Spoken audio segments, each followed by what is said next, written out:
All right, Skip, what's going on with LeBron? By the way, that was a weird mix of movies. Right? The Grinch Stole Christmas. It's not Christmas, LeBron. But anyway, Yeah. It's fine with me. I like them all. That would have been an interesting Classics. evening to spend with your kids. Stephen A. Smith, I think I'm really liking this LeBron. I'm hoping that it's not just that kind of petulant child that can be in LeBron that we occasionally see bubble to the surface occasionally. Haven't seen it much lately, but I'm hoping that this is the angry LeBron that I've often said on this show I love. I love to see him angry on the floor. I love to see him just quit worrying about what everybody else is thinking and just say, I'm going to attack the basket and this basketball game and pretty much play the way Russell Westbrook plays. When LeBron gets mad about something, you want to talk about an unstoppable force of nature, that's when he can be at his greatest. So I'm hoping this is the LeBron who finally just sat back and said, you know, I don't give a you-know-what about Golden State. He's just basically saying again and again through his words and his actions, bring them on. Yeah, I'll talk about how Terry Stotts should have won Coach of the Year over Steve Kerr, the Golden State coach who did win. And yeah, I'm going to talk about how, you know, you can question whether Steph Curry should have been the unanimous MVP because there's a difference between best player and most valuable to your team, which indicates LeBron is making the case for himself, maybe being more valuable to his team. The case that his GM made public yesterday, LeBron is the most valuable player to his team. Again and again, LeBron is daring to rattle the cage of Steph Curry and company. And for me, Stephen A., I love it because I don't think it's the smartest thing to do unless you really believe you can back it up. So I'm starting to think this LeBron is starting to love the way he and Kyrie and Kevin Love have started to gel and click. They've become a force, a three-point shooting force. Threveland, as I've been calling them, the Threveland Cavaliers. And those big three have really blended and meshed in ways that I didn't think was quite possible.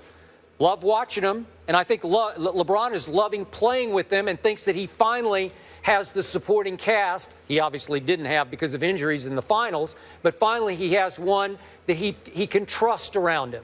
So I think LeBron right now is as confident as he's ever been at this stage of the playoffs. Even in his days with Dwayne Wade and Chris Bosh, I think he's even more confident right now, which leads me to, you were so hyped, so excited about Oklahoma City Golden State.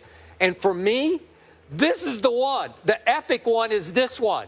LeBron versus Steph rematch. This is the one I can't wait for. Again, I hope Oklahoma City takes it to the last drop, like you said. I hope it's an epic Game 7 back at Golden State between Thunder and Warriors. I don't think it will be. But this one could be epic. This one could be 7 games. Well, this one could be, because I think LeBron likes to play against Golden State, and I love the way he does play because he's big enough and strong enough and so skilled as a dribbler and passer, he can control the tempo against the Golden State Warriors, as we saw him do solo last year in the finals when they're up 2-1 with Game 4 in his house. Go ahead. Well, keep in mind that, you know, obviously this is the epic matchup I was just talking about before the finals, because you don't want to wait until the finals to have the epic matchup. I mean, considering how many times I've reported how badly the Golden State wants Cleveland because of people questioning whether or not their title was fraudulent, that's a very, very big deal. And I'm glad you've seen the light, because I love what I'm seeing from LeBron right now. I love the sense of attitude that he may have. I love him looking at this love fest that Steph Curry is receiving. And it's not the word resentment is not appropriate, because if you know anything about Steph Curry, he seems to be like a really cool dude and the whole bit, incredibly likable and the whole bit. We all understand that. But it's such a love fest going on where there's an absence of any cynicism, skepticism, negativity whatsoever. That just does not seem real in today's world. It's like you're looking at him saying, there's no one in hell that's perfect. Somebody is wrong somewhere. Somebody, Everybody's got imperfections. And if you're LeBron James, the way you've been so heavily scrutinized over the last decade or so, it's not about the success that Steph Curry gets. There's no doubt about that. It's about the flagrant love affair that the media and everybody else seems to have with Steph Curry at this moment in time. Does it rile you up? Does it annoy you to some degree? Do you find yourself feeling in the crevices and the quiet crevices of your soul how unfair that may be? It wouldn't surprise me at all if that were the case with LeBron James. So with that being said, there's one way that LeBron James can put an end to all of this. Let's get to the finals. Pray that Golden State gets there too. Yep. And shut this down once and for all by going up against Steph Curry and beating him. And I definitely believe that that's the kind of mentality that he has. But I also think it's important and fair to point this out. Every accolade that Steph Curry has received thus far, he has absolutely positively earned and deserved. And as a result of that, here's what this comes down to. King James lost in the finals last year. To me, it shouldn't even be a loss with him. He was a one-man army, and he didn't have any help. This year would be different. You lose this year with Kevin Love and Kyrie Irving. You ain't the king anymore. That's number one. And number two, you will officially be the past if you lose to Steph Curry this go-round. Two-time champion, two-time reigning league MVP, best single-season record in NBA history during the regular season. He will, I mean, jersey sales, Kobe was number 2. Yep. Steph Curry was number 1. I'm telling you right now, LeBron's going to make his money. He's already made his money. He's an astute businessman. He's all of these different things. But if he loses to Steph Curry again, he will officially be the past. Steph Curry will have officially arrived, cementing his status as the future. I think LeBron senses that, and I think that LeBron is going to be more ready than anybody to stop that. It's just whether or not he's going to have help. LeBron James is not going to fold beneath this challenge. He will embrace it, he will accept it, and he will rise to the occasion. The question is, who on Cleveland will join him? Okay. Here's my issue with everything you just said, and I do agree with it. I think this is dangerous on LeBron's part because of this. And I don't want to overstate my case here because biggest Michael Jordan fan you will find right here, covered him in Chicago. But I sense a little bit of Jordan in Steph. I sense that he looks for the slightest of slights to remotivate himself, the smallest of reasons to wreak revenge and prove someone wrong about their doubts about Steph or his basketball team. That's Jordan-esque to me. You remember how Michael would almost make up things that somebody said or said about him or did to him, and you'd say, what are you talking about? I told you that story about Calipari coaching the Nets, and Calipari liked to jump up and down the sideline and put on a little bit of a show, and Michael, during one of the playoff games, was pointing to him throughout the game as he scored point after point and just shot him out of their own gym at the Meadowlands. Yep. And I asked Michael after the game, what's the beef between you and Calipari? He said, I don't know him. I just don't like the way he acts on the sideline. Well, again, it was sort of beneath Michael to do that, but he needed that night in that game. Steph's got a little bit of that in him. Now, this is just me. This is going to be the bottom line if this epic rematch happens. I believe Steph is a little mentally tougher than LeBron is. That's just me. He's shown me that to this point. If that's true, then this is really a dangerous game that LeBron is playing because he's openly, to me, challenging Steph. Steph will take it personally what LeBron said about his coach, that Terry Stotts should have been the coach of the year, obviously.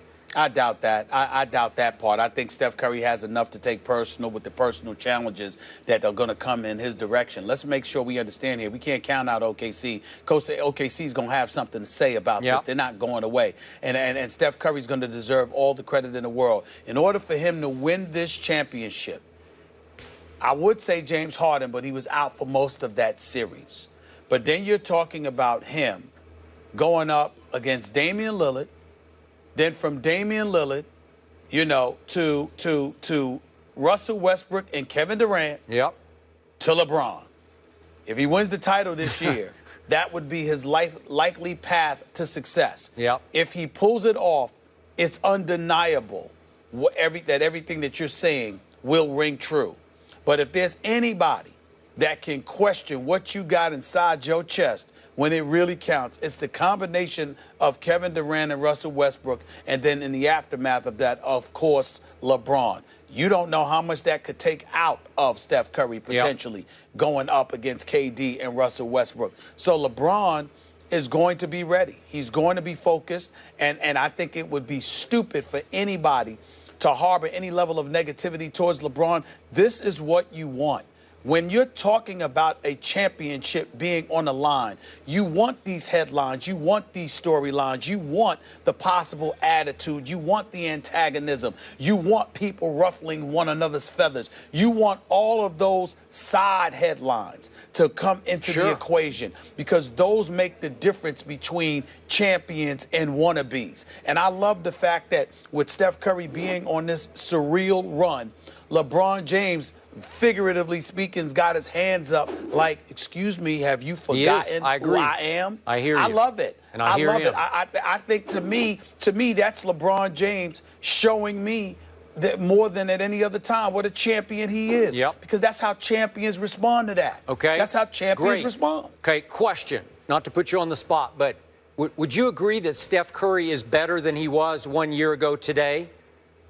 Yes. How much better? Give me a percent. He's X% better than he was last year at this time.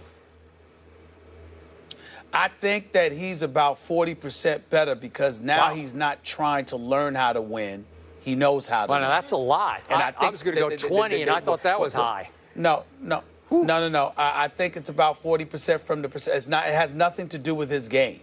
It's when he throws up shots now, no matter what the moment. He knows everything that he's doing. He knows what he's doing. It's the bait and switch. He knows what he's doing. He knows what he's luring you into. He knows what his objective is. He knows what he's going to do, and he knows that he's a few steps ahead of most opponents. That's what's going on here. He was trying to discover all of those things en route to becoming a champion and a league MVP. Now he's mastered it, and you have to figure out how to stop him instead of him figuring out how to beat you. And I think that's what makes him exponentially better. But I would also like to say this. I think LeBron's better.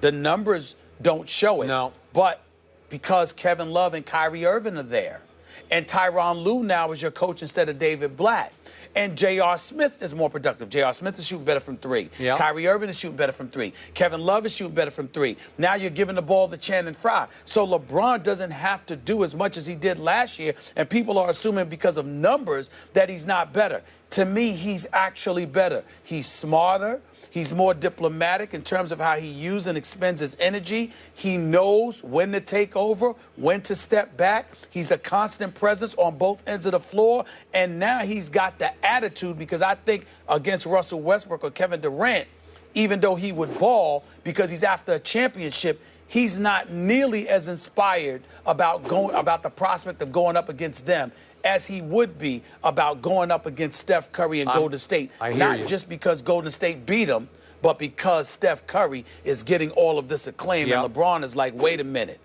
You forgot who the best in the world is? Okay, Let me remind you. That's y'all. why, bottom line of this discussion, LeBron is speaking from a position of extreme confidence because he's playing his most effective basketball of his career.